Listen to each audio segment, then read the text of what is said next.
ఒక్కొక్క పవిత్రమైన వస్తువు, సుకుమారమైన వస్తువుని ముట్టుకున్నప్పుడు అంత లాలిత్యంతో, అంత సౌకుమార్యంతో ముట్టుకోవాలి. ఆ హృదయ సౌకుమార్యము లేనినాడు ఆమె ఇంట శాంతికి కారకురాలు ఎలా కాగలదు? అందుకే రమణీయ మందిరారామదేశములందు పువ్వు తీగలకును ప్రోవిపెట్టు. ఆమె సన్నజాజి వంటి తీగలకి పందిళ్ళు వేసి ఎక్కించేది. దీనికి తోడుగా ఆమె తన చెలికత్తెలతో కలిసి ఊయలలు ఊగుతూ ఆటలాడుతూ ఉండేది. ఇది తెలుగునాట ఉండేటటువంటి ప్రత్యేకమైన సంస్కృతి. ఇప్పుడు పల్లెటూళ్ళల్లో ఎక్కడికో వెడితే తప్ప అసలు రమారమీ కనపడట్లేదు. ఏ అట్ల తద్ది లాంటిదో వచ్చింది అంటే ఊయలలు వేసుకుని ఆ ఊయలలో ఆడపిల్లలు పొద్దున్నే ఏదో నువ్వుల గుండా అన్నం తిని, గోంగూర పచ్చడి అన్నం తిని, ముందు రోజే చేతుల నిండా గోరింటాకు పెట్టుకుని, గోరింటాకంటే ఏదో పెద్ద ఓ పొట్లంతో తీగలు అర్థం లేకుండా మోచేతి వరకు లంబాడీ వాళ్ళల్లా పెట్టుకున్న దాని గురించి నేను మాట్లాడటం లేదు. గోరింటాకు తెచ్చి రుబ్బి చేతికి పెట్టుకుంటే ఎర్రగా ఖణీగా పండినటువంటి చేతి గురించి మాట్లాడుతున్నాను. ఆ గోరింటాకు పెట్టుకుని ఆడపిల్లలు పంటలు వేసుకుని వాళ్ళందరూ ఊయల ఊగుతూ వాళ్ళు ఆడుకుంటే, ఆడుకున్నప్పుడు వాళ్ళు గట్టిగా అరుస్తుంటే వాళ్ళ స్వరపేటిక బాగా విచ్చుకుంటే రేపు పొద్దున్న 10 మంది పిల్లలు పుట్టినా అంత దూరంలో ఆడుకుంటున్న వాడిని ఒక్క పెద్ద కేకేసి పిలిచిందంటే పిల్లాడికి వినపడేది. ఇప్పుడా ఎంతసేపు ఎలకనో దాన్ని పట్టుకుని చేత్తో తిప్పుకుంటుంటే జీవితాలు సరిపోతుంటే కొడుకుని గట్టిగా పిలిచే ఓపిక ఎక్కడి నుంచి వస్తుంది? కాబట్టి ఆమె, ఆ తల్లి ఊయలలో ఊగుతూ చెలికెత్తెలతో ఆటలాడుకుంటుండేది. ఆమె బర్హి సంఘంబులకు మురిపములు గరపు మందమరాళములకు చూపు మందగతులు. ఆ తల్లి నెమళ్ళకి నాట్యం నేర్పేది, హంసలకు నడక నేర్పేది. ఇందులో ఈ ఒక్క పద్యంలోనే పోతన గారు యథార్థానికి అనేకమైనటువంటి విషయాల్ని ప్రతిపాదన చేశారు. ఒక తెలుగింటి ఆడపిల్ల వైభవాన్ని చెప్పారు, ఒక ఆడపిల్ల సంస్కృతికి ఎంత జీవనాడి అన్నది చెప్పారు. చెప్తూనే అంతర్లీనంగా పరదేవతా స్వరూపిణి అయినటువంటి రుక్మిణీదేవి మందమరాళములకు ఆమె నడక నేర్పుతూ ఉంటుంది. అంటే మరాళి మందగమన అని లలితా సహస్రనామ స్తోత్రంలో అమ్మవారికి నామం ఉంది కదూ. పరమయోగులైనటువంటి వారు కళ్ళు మూసుకొని ధ్యానంలో కూర్చుంటే అమ్మవారి యొక్క నడక, అమ్మవారి పాదములకు పెట్టుకున్నటువంటి మంజీరముల యొక్క సవ్వళ్ళు వింటూ ఉంటారు. పరమ మెల్లగా అమ్మవారు హంస నడకలతో వాళ్ళ ముందు నడుస్తూ ఉంటుంది. ఆ నడిచినప్పుడు అమ్మవారి మంజీరముల సవ్వడి విని మత్తెక్కిపోతూ ఉంటారు. మహానుభావుడు తాడేపల్లి రాఘవనారాయణ శాస్త్రి గారికి ఆ వినగలిగినటువంటి శక్తి అబ్బింది. ఆయన పడుకున్నా కూడా అమ్మవారు ఆ పక్కనున్న మెట్టు మీద కూర్చునేది. ఆయన కొంతమందికి అమ్మవారి స్వరూపంగానే కనపడుతూ ఉండేవారు. అలా ఉపాసన చెయ్యగలిగినటువంటి వాళ్ళకి ఆమె తన నడకల ద్వారా తన పద విన్యాసాన్ని చూపిస్తుంది. ఎందరో అలా అనుభవించిన వాళ్ళు ఉన్నారు. కాంచీపురంలో కామాక్షి పరదేవత తాంబూల చర్వణం చేస్తూ నడిచి వెళ్ళిపోతోంది, గజ్జలు ఘల్ ఘల్ ఘల్ ఘల్ అంటూ. అమ్మవారి దర్శనం చెయ్యాలనుకున్నటువంటి ఒక సాధకుడు అక్కడే కూర్చుని ఉన్నాడు. ఆయన కళ్ళు విప్పలేదు, అమ్మవారే తట్టింది, కళ్ళు విప్పాడు. ఆమె తన తాంబూల చర్వణం చేస్తున్న ఒక పిడచ తీసి ఆయన నోట్లో పెడదామని నోరు తెరవమంది, ఇలా పట్టుకొని. ఆయన అన్నాడు, చీ ఆడదాని నోటి తాంబూలం అన్నాడు. పక్కన ఒక మూగివాడు కూర్చున్నాడు. ఆయన నోరు తెరిచాడు. అమ్మవారు ఆయన నోట్లో ఆ తాంబూలపు పిడచ పెట్టింది. అమ్మవారి తాంబూలం నోట్లో నవిలాడేమో, అది నోట్లో పెట్టగానే ఆయన కూర్చున్నవాడు అమ్మవారి పాదముల వంక చూశాడు. అంతే, 100 శ్లోకములు ఆపకుండా చెప్పాడు, పాదారవింద శతకమయ్య. ఒక్కసారి అమ్మవారిని పైకి చూశాడు, ఆవిడ వైభవం అంతా గోచరమైంది. 100 శ్లోకములు చెప్పాడు, ఆర్యాశతకమైంది.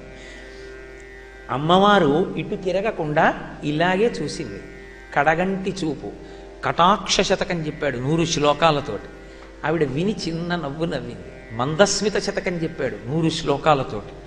అమ్మవారిని స్తోత్రం చేశాడు 100 శ్లోకాలతో, స్తుతి శతకమైంది. వెరసి 500 శ్లోకాలు కలిపి మూక పంచశతి అయింది. 500 శ్లోకాలు చెప్పి ఆపాడు. అమ్మవారంది, నువ్వు పుట్టుకతో మూగవాడివి, నా తాంబూలపు పిడచ తిని కవిత్వం చెప్పావు, ఇప్పటికీ బీజాక్షర సంయుక్తమై ఉంటాయి శ్లోకాలు. మూక పంచశతి అంటే కొంతమంది పెద్దలైతే ఒక మాట చెప్తూ ఉంటారు, మూక పంచశతి చెప్పడానికి అమ్మవారు ఎవరినైనా అనుగ్రహిస్తే ఆయన వచ్చి వేదిక మీద కూర్చుని మూక పంచశతి చెప్తే అమ్మవారే చెప్పినట్లు. కాబట్టి అటువంటి మూక పంచశతి చెప్పి ఆయన ఆపితే అమ్మవారు నీకేం కావాలో కోరుకోంది. ఆయన అన్నాడు, నాకు మాట తీసేయమ్మా అన్నాడు. ఎందుకంది ఆవిడ, నేను పుట్టి బుద్ధిరికి మాట లేదు, కానీ నువ్వు నాకు మాటనిచ్చావు, ఆ మాటతో నీ మీద 500 శ్లోకాలు చెప్పాను, నువ్వు ఈ మాట ఇలా ఉంచితే ఏ పనికి మాలిన మాట మాట్లాడతానో, వద్దమ్మా తీసేయమన్నాడు. తీసేసింది తల్లి. ఆయన కంచి కామకోటి పీఠాధిపత్యం వహించి మా గోదావరి తీరంలో బ్రహ్మీభూతులయ్యారు. కాబట్టి ఆ తల్లి మరాళీ మందగమన.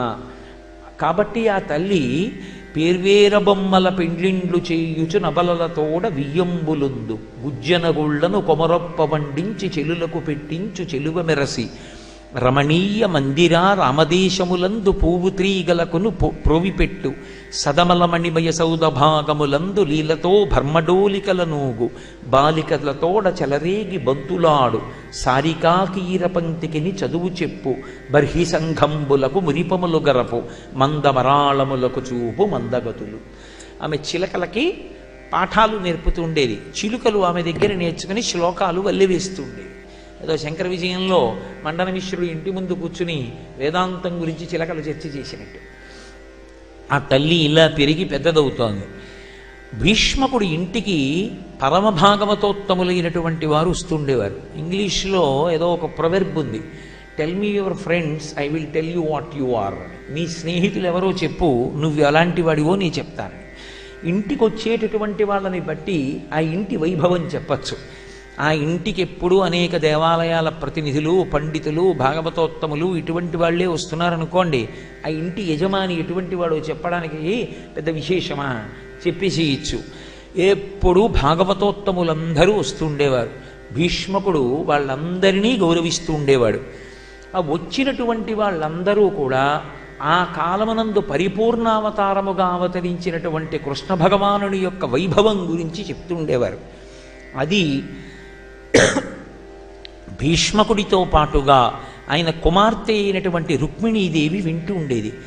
చిన్నతనం నుంచి మంచి మాట వినడం అనేటటువంటిది మనిషిని సరి అయినటువంటి పథంలో నడిపిస్తుంది. ఒకటి, అసలు మంచి మాటలు విని మనిషి సంస్కారాన్ని ఏర్పరచుకోవడం తాపోపశాంతికి కారణమవుతుంది. అందుకే శంకరాచార్యుల వారు శివానంద లహరి చేస్తూ గళంతి శంభోత్వచ్చరిత సరిత కిల్బిషరజో దళంతి ధీకుల్యాః సరణిషు పతంతి విజయతాం దిశంతి సంసార భ్రమణ పరితాపోపశమనం వసంతి మచ్చీతో హృదయవి శివానందలహరి అంటారు. హృదిభవి శివానందలహరి. ఏది విన్నవి చెవుల గుండా లోపలికి వెళ్ళి ఈ హృదయం అనేటటువంటి తటాకమునందు నిలబడిన నాడు అవే సంస్కారముగా మారతాయి. మారి మనిషిని ప్రతి చిన్న విషయానికి విచలితుడైపోకుండా ఉండగలిగినటువంటి స్థితిని కల్పిస్తాయి. ఎంత చదువుకున్నాడన్నది ఒకెత్తు, చదువుతో పాటు ఎంత సంస్కారం ఏర్పడింది అన్నది ఒకెత్తు. సంస్కారము లేని చదువు లోకమునకు ఉపయుక్తమైనటువంటి రీతిలో నిలబడదు, తనని తాను కూడా నిభాయించుకోలేడు. మహాత్ముల యొక్క జీవితాల్ని పరిశీలనం చేయడం అలవాటైందనుకోండి, ఇంట్లో తండ్రి అలమోకగా భోజనం చేస్తున్నప్పుడు, పలహారం చేస్తున్నప్పుడు, కూర్చుని మాట్లాడుతున్నప్పుడు మహాత్ముల జీవితాల గురించి, భాగవతంలో పద్యాల గురించి, రామాయణంలో రామచంద్రమూర్తి వైభవం గురించి మాట్లాడుతున్నాడు అనుకోండి, ఇది సంస్కారం అవుతుంది కొడుక్కి. సీతమ్మ తల్లి అన్ని కష్టాలు పడ్డా ధర్మాన్ని విడిచిపెట్టలేదు, రాముడు అన్ని కష్టాలు పడ్డా ధర్మాన్ని విడిచిపెట్టలేదు. ఇది తండ్రి మాట్లాడుతున్నాడు అనుకోండి, రేపు కొడుకు జీవితంలో ఒక కష్టం వస్తే విచలితుడు కాడు, ఊంచుకుంటాడు, ధైర్యంగా నిలబడతాడు. రాముడే అంత కష్టపడ్డాడు, ధర్మాన్ని వదల్లా, సీతమ్మ వదల్లా, చివరికి ధర్మం గెలిచింది, నేనెందుకు భయపడాలి, నేను భయపడను, నేను నమ్ముకున్న పరమేశ్వరుడు ఉన్నాడని నిలబడగలుగుతాడు. శీలాన్ని చెక్కేది ఏది అంటే ఇంట్లో మాట్లాడుకునేటటువంటి మాటలు.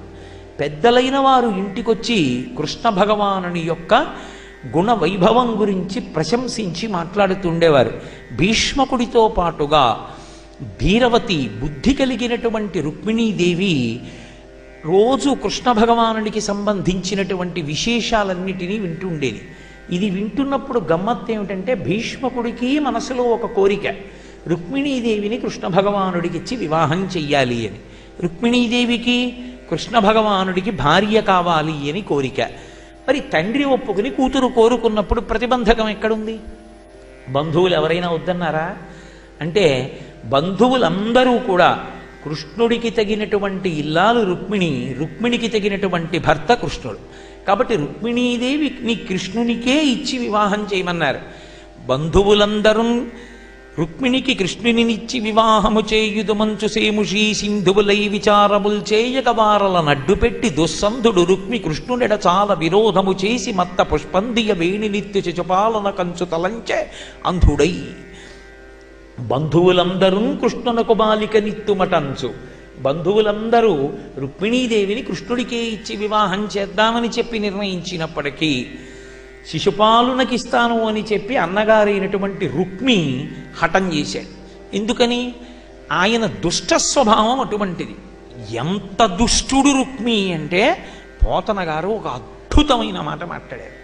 చెల్లెలి మనసు చివుక్కుమనేది ఎప్పుడంటే ఆమె ముందు అన్నగారిని నింద చేస్తే. అది ఆడపిల్ల మనసుకు ఉండేటటువంటి సౌశీల్యం. అన్న ఎంత చెడ్డవాడు కానివ్వండి, ఆమె మనసులో బాధపడుతుంది. ఏమిటో మా అన్నయ్య పిలిచి చెల్లి అని ఒక్క మాట ప్రేమగా మాట్లాడితే ఏమైపోయింది అనుకుంటుంది. తన భర్త వాడో పనికి మాలినవాడు అనో 10 నిమిషాలు ప్రసంగం చేశాడు అనుకోండి, పోనిద్రు చిన్నప్పుడు మంచివాడే, మధ్యలో ఏ చెప్పుడు మాటలు విన్నాడో అంటుంది. తోడ పుట్టిన దాని ప్రేమ లాంటి ప్రేమ ప్రపంచంలో ఇంకొకటి ఉండదు. వాళ్ళ కోరికలు కూడా చిన్ని చిన్ని కోరికలు, పెద్ద పెద్ద కోరికలు ఏం కోరరు. ఏదో కొడుక్కి పెళ్లి నిర్ణయం చేశాడు అనుకోండి తండ్రి, ఏ ఆడపిల్ల నాన్నగారండి నాకు బంగారపు తుడుగు చేయించండి అని అడగదు. నాన్నగారండి పెళ్లిలో అన్నయ్య వెనక నేనే కూర్చుంటానే అంటుంది. ఏమిటి వస్తుంది కూర్చుంటే? అంటే తోడ పుట్టింది అన్నయ్య వెనక కూర్చోవడంలో, అన్నయ్యకి బుగ్గ చుక్క పెట్టడంలో, అన్నయ్యకి కళ్యాణ తిలకం పెట్టడంలో ఆ అమ్మాయికి పెద్ద తృప్తి. చెల్లెలి మనసు అంత సౌహార్ద్రతతో ఉంటుంది. అందుకే పోతన గారు ఆ పద్యాన్ని అంత అందంగా రచన చేశారు. రుక్మి దుర్మార్గుడన్న మాట వాడకుండా బాలికలందరూ కృష్ణునకు బాలికనిత్తుమటంచు సేముషీ సింధువులై విచారముల్ చేయగా వారల నడ్డు పెట్టి దుస్సంధుడు రుక్మి కృష్ణునిడ చాలా విరోధము చేసి మత్త పుష్పంధియవేణి నిత్తు శిశుపాలున కంచుతలంచనంధుడై. మత్త పుష్పంధియవేణి నిత్తు అన్నారు. నల్ల తుమ్మెదల బారు వంటి జడ కలిగినటువంటి, జుత్తు కలిగినటువంటి, కబరీబంధం కలిగినటువంటి రుక్మిణీదేవిని తీసుకెళ్లి శిశుపాలుడికి ఇస్తానంటున్నాడు. ఏమిటి దానికి సంబంధం ఏమైనా ఉందా? రుక్మిణీదేవినికి ఇస్తానన్నాడంటే సరిపోదు. నల్ల తుమ్మెదల బారు వంటి జడ ఉన్నటువంటి కేశపాశమున్న రుక్మిణీదేవిని తీసుకెళ్ళి ఆ శిశుపాలుడికి ఇచ్చి వివాహం చేస్తానంటున్నాడు, అందుకుని చెడ్డవాడు. ఏమైనా అర్థం ఉందా దానికి? ఎందుకు ఆ మాట పోతన గారు వేయడం అంటే, అమ్మవారి యొక్క జుత్తుకి ఒక ప్రత్యేకత ఉంటుంది. లోకంలో అత్యంత హేయమైనవేవి అంటే మనుష్య శరీరంలో వెంట్రుక, గోరు, ఈ రెండు పరమ హేయమైనటువంటివి. కానీ లోకంలో పరమ పూజనీయమైనటువంటి వెంట్రుకున్నది ఎవరికి అంటే ఏనుగుకి. అలాగని దేవాలయాల్లో ఏనుగుల వెంట్రుకలు పీక్కు రాకూడదు. ఏనుగు యొక్క వెంట్రుక ఉంగరంలో చుట్టి పెట్టుకుంటే దృష్టి దోషం నివారణ అవుతుంది. ఒక్క ఏనుగు వెంట్రుక్కి అటువంటి పవిత్రత ఉంటుంది. అలాగే పులి గోరుకి ఆ శక్తి ఉంటుంది. పులిగోరు తేజస్సుని నిలబెడుతుంది, దృష్టి దోషాన్ని హరిస్తుంది. అందుకే పులి గోరు మెళ్ళలో వేసుకుంటారు. అంటే నా ఉద్దేశం పులుల గోళ్ళు పీకమని, ఏనుగుల వెంట్రుకల పీకమని కాదు, నేను శాస్త్రం వరకే చెప్పానంతే. కాబట్టి అమ్మవారి యొక్క జుత్తుని పొగడడం ఎందుకు అంటే, అమ్మవారి జుత్తుకొక్కదానికే ఒక లక్షణం ఉంది. శంకరాచార్యుల వారు సౌందర్యలహరి చేస్తూ రహస్యం చెప్తారు. ధునోతు ధ్వాంతం నస్తులిత దళితేందీవరవనం ఘనస్నిగ్ధశ్లక్షణం చికురనికురంబం తవ శివే యదీయం సౌరభ్యం సహజముపలబ్ధం సుమనసో వసంతస్మిన్ మన్యే వల్లమధన వాటీ విటపినాం అంటారు. అమ్మవారి యొక్క నల్లటి కబరీబంధాన్ని ధ్యానంలో ఎవరైనా ఒక్కసారి దర్శనం చేశారనుకోండి అంతే. అందుకే శ్లోకానికి ఫలశ్రుతి చివల చెప్పాల. ఆ శ్లోకానికి ఫలశ్రుతితో మొదలుపెట్టారు. ధునోతు ధ్వాంతం, అజ్ఞానపు చీకట్లు విచ్చిపోతాయి. నల్లటి జుత్తు చూస్తే నల్లటి అజ్ఞానపు చీకటి ఎలా విచ్చిపోతుంది? ధ్యానం చేసి చూడండి తెలుస్తుంది. అమ్మవారి కబరీబంధం చూడడం అంత గొప్పది ధ్యానంలో. కానీ మీకు ఏ మూర్తి యొక్క కబరీబంధం కనపడదు. ఎందుకంటే కరచరణాదులతో ఉన్నటువంటి మూర్తి వెనక్కి వెళ్ళి చూడడం కుదరదు. కాబట్టి ఒక్క ధ్యానంలోనే చూడాలి. ధ్యానంలో చూడడానికి అమ్మవారి జుత్తు ఎలా ఉంటుందో శంకరాచార్యుల వారు వర్ణించారు. అలా ధ్యానం చేసి అందరూ అటువంటి వైభవాన్ని పొందుతారని. అమ్మవారి జుత్తు గురించి విన్నంత మాత్రం చేత భర్తకొచ్చేటటువంటి ఆపద తొలగుతుంది. అంత గొప్పది అమ్మవారి కబరీబంధాన్ని దర్శనం చేయడం. కాబట్టి ఆ తల్లి మత్త పుష్పం ధియవేణి, ఆమె నల్ల తుమ్మెదల బారు వంటి జుత్తుంది. తోడబుట్టినటువంటి వాడు రుక్మి. ప్రతిరోజు రుక్మిణీదేవి జుత్తు చూస్తున్నాడు. అజ్ఞానమన్న చీకటి విచ్చిపోయి ఆవిడెవరో అర్థం కావద్దు, ఆవిడ్ని కృష్ణ పరమాత్మకి ఇచ్చి వివాహం చెయ్యొద్దు, వద్దు అని శిశుపాలుడికి ఇచ్చి పెళ్లి చేస్తున్నానంటే వాడు ఎంత అజ్ఞానంలో ఉన్నవాడు. అమ్మవారి కబరీబంధం చూసినా వాడి యొక్క అజ్ఞానం పోవట్లేదంటే జన్మజన్మాంతరాలుగా ఎంత అజ్ఞానం ఉన్నవాడు. ఇది చెప్పడానికి పోతన గారు అంత అద్భుత ప్రయోగం చేశారు. కాబట్టి మత్త పుష్పంధియవేణి నిత్యు శిశుపాలు నకంచు తలంచనంధుడై. ఇందులో చమత్కారం ఏమిటంటే అసలు వివాహాన్ని నిర్ణయించవలసిన వాడెవరు? తండ్రి నిర్ణయించాలి. తండ్రి ఎవరిని సంప్రదించి నిర్ణయించాలి? పెద్దలైనటువంటి వారిని సంప్రదించాలంటే గురువు గారిని, ఇంట్లో ఉన్నటువంటి పెద్దలు, ఆయన అన్నగారు, ఆయన నాన్నగారు, పెద్దలు, బంధువులు ఎవరైనా ఉంటే వాళ్ళని అడిగి నిర్ణయించాలి. అంతేగాని పిల్లలు నిర్ణయించుకున్న తర్వాత పెద్దలు నిర్ణయించుకున్నారు గానా అని చెప్పి శుభలేఖలో వేయడం వాడి కర్మ కన్యాదాతది. కాబట్టి పెద్దలు నిర్ణయిస్తారు. ఇంటి పెద్ద ఎవడు? భీష్మకుడు. భీష్మకుడు నిర్ణయించాలి. భీష్మకుడికి రుక్మిణిని కృష్ణునికి ఇచ్చి చేయడం ఇష్టం. బంధువులందరూ కృష్ణునకు బాలిక నిత్తుమటంచు సేముషీ సింధువులై. వాళ్ళు ఏదో పక్షపాతంతో మాట్లాడలేదు. భీష్మకుడు ఏమైనా అనుకుంటాడేమోనని. సేముషీ సింధువులై, అపారమైనటువంటి బుద్ధి వైభవం కలిగినటువంటి వాళ్ళై వాళ్ళు నిర్ణయం చేశారు, ఈమె కృష్ణ పరమాత్మకే సొత్తు, ఈమెని కృష్ణ పరమాత్మకే ఇచ్చి వివాహం చెయ్యాలని. బుద్ధి లేని వాడెవరు? అన్నగారు ఒక్కడే. ఇప్పుడు ఆమె అన్నగారు ఒప్పుకోవట్లేదని ఊరుకుందనుకోండి, ఆమె జీవితం ఇది ధీరవతి. ఆమె ఇతపూర్వం ఇలా పరుల్ని వరించి ఉన్నది కాదామె. ఆమె మనసా కృష్ణ పరమాత్మనే భర్తగా భావన చేస్తోంది. కానీ అన్నగారు అడ్డొచ్చాడు.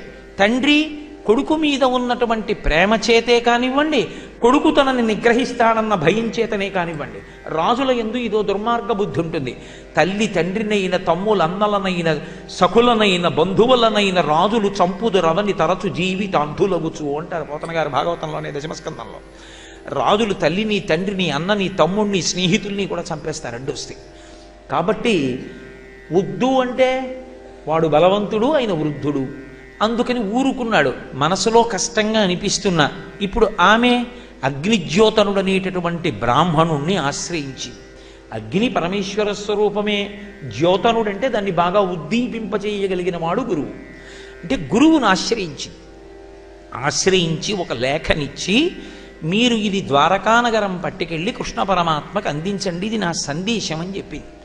పట్టుకెళ్ళినటువంటి వాడు ఓ పనికి మాలినవాడు, ఏ శాస్త్రం తెలియనివాడు, ఏదో ఆడపిల్ల రాసిన ఉత్తరం కదా అని పట్టుకుని వెళ్ళిపోయినవాడు కాడు.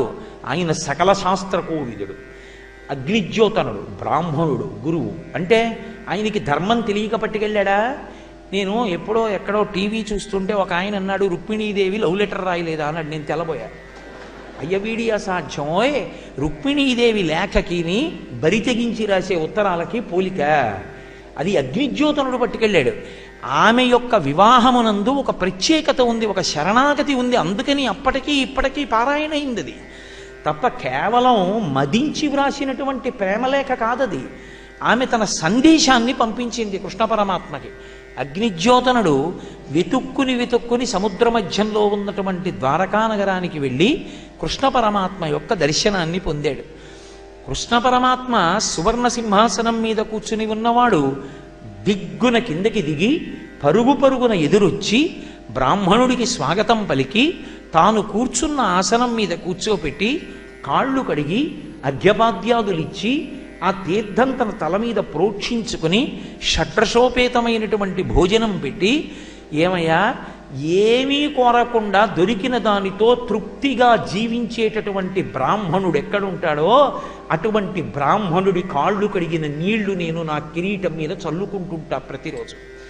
అందుకే దేవీ భాగవతంలో వ్యాసుడు ఒక మాట అంటాడు, యతీనాం భూషణం జ్ఞానం సంతోషో హి ద్విజన్మనాం ఉద్యమం శత్రుహననం భూషణం భూతిమిచ్చతాం.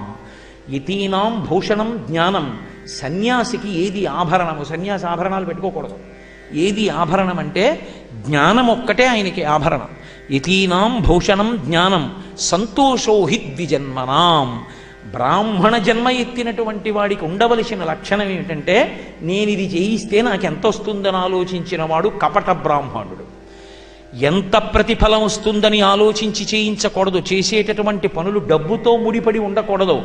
ఉదారుడై చేయించాలి. నేను వేదం చదువుకున్నాను, నేను మంత్రం చదువుకున్నాను, వాడికి శ్రేయస్సు నేను కల్పిస్తాను ఈశ్వరుణ్ణి ప్రార్థన చేసి. ఓ చదువుకున్నవాడు నిరక్షరాస్యుడికి ఓ కలెక్టర్ గారిని ఉద్దేశించి 2 ఎకరాల బంజరు భూమి ఇమ్మని ఎలా అయితే దరఖాస్తు వ్రాసి పెడతాడో, అలా దేవతల అనుగ్రహం దరిద్రుడి మీద కురిపించడానికి బ్రాహ్మణుడు మధ్యవర్తి కావాలి. అంతేగాని ప్రతిదానికి డబ్బు కోసం అర్రులు చాచినవాడు బ్రాహ్మణుడు కాడు. కాబట్టి దొరికిన దానితో, ఏది దొరకనివ్వండి, దాంతో ఇంతకన్నా నాకేం కావాలి అంటూ బ్రతికిన వాడెవడో వాడు పూర్ణమైనటువంటి బ్రాహ్మణుడు. ఆ సంతోషంతో నాకు ఏది లేదని బతికిన వాడు ఉంటాడే, నాకు ఇది కావాలని అడగని వాడు ఉంటాడే, అటువంటి వాడి పాదములను పరమేశ్వరుడు కడిగి ఆ పాదోదకాన్ని తల మీద చల్లుకుంటానని చెప్పాడు. కాబట్టి సంతోషో హి ద్విజన్మనాం ఉద్యమం శత్రుహననం. క్షత్రియుడు తాను మంచం మీద చచ్చిపోకూడదు. తనని తాను రక్షించుకోలేనటువంటి దీనుడి కొరకు యుద్ధం చేసి యుద్ధభూమిలో చచ్చిపోవాలి, అప్పుడు స్వర్గం. కాబట్టి క్షత్రియుడికి ఉద్యమం, యుద్ధం చెయ్యడం ఆయన యొక్క భూషణం. భూషణం భూతిమిచ్చతాం. ఇవి 3 సహజమైన భూషణములు. ఇవి ఎవరికి ఉంటాయో వాళ్ళు లోకపూజితులు అవుతారు. వాళ్ళు పరమేశ్వరుడి చేత నిరంతరము రక్షింపబడుతూ ఉంటారు అంటాడు వ్యాసుడు. అందుకే వచ్చిన అగ్నిజ్యోతనుడనేటటువంటి బ్రాహ్మణుణ్ణి చూడగానే కృష్ణ పరమాత్మ అంతవారు పరుగు పరుగున వెళ్ళి తీసుకొచ్చి అంత సత్కారం చేసి, అయ్యా, అంత దూరం నుంచి నడిచొచ్చారు, సముద్ర మధ్యంలో ఉన్నటువంటి ద్వారకా నగరానికి ఎలా వచ్చారు, ఏం చెప్పాలని వచ్చారు, నన్ను ఆదేశించవలసింది అన్నాడు. వెంటనే భీష్మకుని యొక్క కుమార్తె రుక్మిణీదేవి యొక్క వృత్తాంతం చెప్పి, ఆయనకి పిల్లకి కూడా ఇష్టమైన మధ్యలో రుక్మి అడ్డుపడుతున్నాడు, ఆమె తన సందేశాన్ని నీకు చెప్పమని చెప్పింది, కాబట్టి మీరు ఈ లేఖ చదవవలసింది అని ఆ లేఖనిచ్చాడు. ఆ లేఖ అప్పటికీ ఇప్పటికీ అంతే శక్తివంతం. తెలుగు భాషకి పోతన గారు చేసిన పట్టాభిషేకం ఏమిటంటే, సంస్కృత భాగవతంలోనూ సంస్కృత రామాయణంలోనూ ఉన్నటువంటి కొన్ని స్తోత్రముల యొక్క శక్తి తెలుగు భాషలో ఆంధ్రీకరించిన వాటికి రాదు. ఆదిత్య హృదయం ఉందనుకోండి, సంస్కృతంలో ఉన్న పాఠమే చదవాలి. జయమంత్రం ఉందనుకోండి, సంస్కృత పాఠమే చదవాలి. అదే గజేంద్ర మోక్షణంలో పద్యాలు ఉన్నాయనుకోండి, పోతన గారి పద్యాలు చదివితే చాలు. రుక్మిణీ కళ్యాణం ఉందనుకోండి, పోతన గారి పద్యాలు చాలు. సంస్కృతంలో ఉన్నటువంటి మంత్రశక్తిని పోతన గారు తెలుగు భాషలో ఉన్న పద్యాల యందు ప్రవేశపెట్టారు. అది ఈ జాతికి ఆయన చేసిన మహోపకారం. అందుకే నేను శ్రీరామాయణం ప్రవచనం చేస్తే వాల్మీకి రామాయణం చెప్తాను తప్ప, భాగవతం చెప్తే నాకు పోతన గారి భాగవతం చెప్పడమే పరమప్రీతి. అందుకే నేను పోతన గారి భాగవతమే ప్రవచనం చేయడం మీద మక్కువ చూపిస్తూ ఉంటాను. కనుక ఈమె ఇచ్చినటువంటి లేఖని విప్పి కృష్ణ పరమాత్మ చదవడం మొదలుపెట్టారు.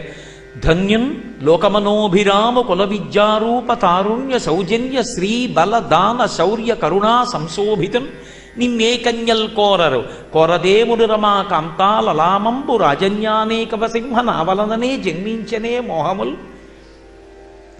ఆమె కృష్ణ పరమాత్మతో చెప్తోంది, కృష్ణ పరమాత్మ, ఒక ఆడపిల్ల ఇలా ఒక లేఖ రాసిందేమిటి, ఒక సందేశం పంపించిందేమిటి అని నువ్వు ఆశ్చర్యపోతున్నావా?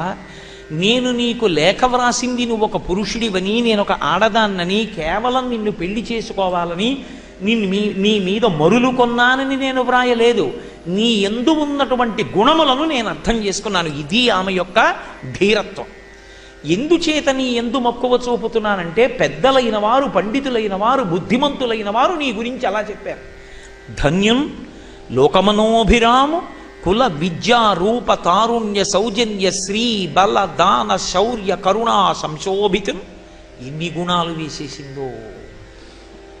అందమైన రూపమా ఉంది, మంచి కులంలోనా పుట్టావు, అంతకమించి విశేషమైనటువంటి శౌర్యం ఉంది, బలం ఉంది, ఇవన్నీటితో పాటుగా ఐశ్వర్యం ఉంది. ఇవన్నీ ఉండడం ఒక ఎత్తు. ఉండడంతో పాటుగా గుండెల నిండా కారుణ్యం ఉండి ఆర్తులైన వాళ్ళకి పెట్టడం ఒక ఎత్తు.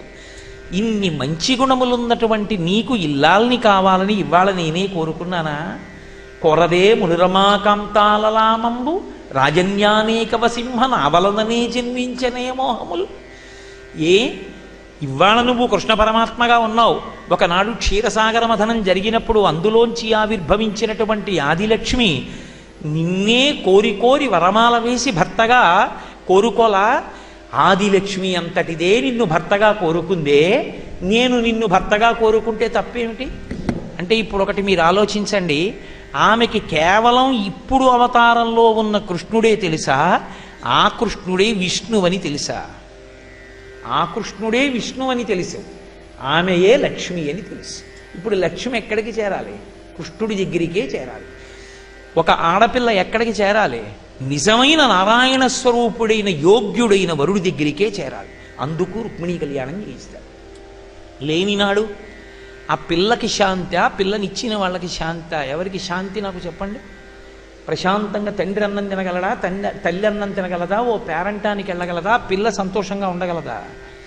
అందుకే నిన్నే కన్యల్ కోరరు కోరదే మునిరమాకాంతాలలా మంబు రాజన్యానేకవ సింహ నావలననే జన్మించనే మోహములు అని వ్రతముల్ దేవగురు ద్విజన్మబుధ సేవల్దాన ధర్మాదులం గత జన్మంబుల ఈశ్వరం హరిజగత్ కళ్యాణు కాంక్షించి చేసి తినేనిన్ వసుదేవనందనుడు నా చిత్తీశుడుగాక నిర్జితులైపోదురుగాక సంగరములో చీదీశ ముఖ్యాధముల్. బాగుందమ్మా, నేను భర్త కావాలని కోరుకుంటున్నావు, కానీ నేను నీకు భర్తని కావాలంటే నువ్వు చేసుకున్న పుణ్యం ఏదైనా ఉందా? అంటే అంత గొప్ప పుణ్యం లభించాలి అంటే అటువంటి పుణ్యం లభిస్తే ఖాతాలో ఉంటే కదూ పరమేశ్వరుడు భర్తగా రావడం. లేనినాడు పాపమే ఉందనుకోండి, ఆ పాపము దుఃఖంగా రావాలి. ఇప్పుడు పాపం దుఃఖంగా రావాలంటే భర్త అలాంటి వాడు వస్తే చాలు. ఇంకా పిల్ల జీవితం నిరంతరం శోకగ్రస్తం అవుతుంది. అందుకే ఇది రుక్మిణీదేవి యొక్క హృదయం. నాకు నువ్వు భర్త అవ్వాలి అంటే నేను చేసిన పుణ్యం ఏదో ఉండాలి. ఏమిటై ఉండాలి? గత జన్మంబుల ఈశ్వరం జగత్కళ్యాణు కాంక్షించి చేసి తినేని. ఏదో సుఖాల కోసం కాకుండా భగవత్ ప్రీతి కొరకు నేను వ్రతములు చేసిన దాననైతే వ్రతముల్ దేవ గురు ద్విజన్మ బుధ సేవల్. వ్రతముల్, ఈ మాట జాగ్రత్తగా పట్టుకోవాలి మీరు. ఆడపిల్ల జీవితంలో ఒక ఎర్రసిరాతో గీత ఉంటుంది. వివాహ పూర్వము కొన్ని వ్రతాలుంటాయి, వివాహానంతరము కొన్ని వ్రతాలుంటాయి. వివాహ పూర్వం చెయ్యవలసినటువంటి వ్రతాలు చేసి తీరాలి. ఎందుకని? సరి అయినటువంటి భర్త రావాలన్న కోరికతో చెయ్యాలి. ఆ చేసిన వ్రతముల వలన ప్రీతి చెందిన పరమేశ్వరుడు గత జన్మలలో చేసిన పాపానికి ఫలితంగా దుర్మార్గుడైన భర్త ఈ జన్మలో రావలసి ఉంది అని బ్రహ్మగారు లలాటమునందు వ్రాసినప్పటికీ దానిని తుడిచి యోగ్యుడైన వరుడు వచ్చేటట్టు శాసనం చెయ్యగలిగిన శక్తి ఆయనకుంది కనుక అందుకని తల్లిదండ్రులు వ్రతం చేయిస్తారు. అందుకు రుక్మిణీ కళ్యాణం చేయిస్తారు. చేయించకుండా కన్యాదానం ఎలా చేస్తావు? ఎలా చూసేస్తావు సంబంధం? ఆడపిల్ల ఏమనుకుంటున్నావు? రేపొద్దున్న పిల్ల ఆనందం. కాబట్టి వ్రతముల్ దేవ గురు ద్విజన్మ బుధ సేవల్. దేవతల యొక్క సేవ చేయాలి. దేవతల యొక్క సేవ అంటే ఒక్కొక్క ఆడపిల్ల చేసినటువంటి సేవ ఎటువంటి ఫలితాన్ని ఇస్తుంది అంటే ఊహించడం కష్టం. ఇవాళ ఆంధ్రదేశంలో పర్యటిస్తున్నటువంటి శృంగగిరి పీఠాధిపత్యం వహించినటువంటి భారతీ తీర్థ మహాస్వామి వారి తల్లిగారు తెలిసో తెలియకో ప్రతిరోజు వాళ్ళ నాన్నగారి చెయ్యి పట్టుకుని కోటప్ప కొండెక్కి దక్షిణామూర్తి దర్శనం చేశారు కొన్నేళ్ల పాటు. అలా దక్షిణామూర్తి దర్శనం చేసిన ఫలితం ఏమైంది? దక్షిణామూర్తి స్వరూపుడై జగద్గురు అయినటువంటి వ్యక్తి శంకర భగవత్పాదుల యొక్క పరంపరలో సార్వభౌమ పీఠమైన శృంగగిరికి 36వ పీఠాధిపతి ఆమె కడుపున పుట్టారు. కాబట్టి చేసిన పుణ్యం ఎక్కడికి పోతుంది? తండ్రి పూజ చేసుకుంటున్నాడు. ఒక ఆడపిల్ల నిద్రలేచి పోని పెద్ద పెద్ద సేవలు చెయ్యక్కర్లేదు, దేవతలు ఉన్నారా లేరా భగవంతుడు ఉన్నాడా లేడా పక్కన పెట్టండి, మీ నాన్నగారేగా పూజ చేసుకుంటున్నారు. పరమ ప్రేమతో మీ నాన్నగారి కోసం వారానికి ఒక్కరోజు పూజా మందిరం కాసిన నీళ్లు చల్లి తుడిచి ఓ ముగ్గు వేయడానికి ఏమిటి కష్టం? తండ్రి సంతోషిస్తాడు. తండ్రి మయస్కరాయచ, కళ్ళ ముందు కనపడి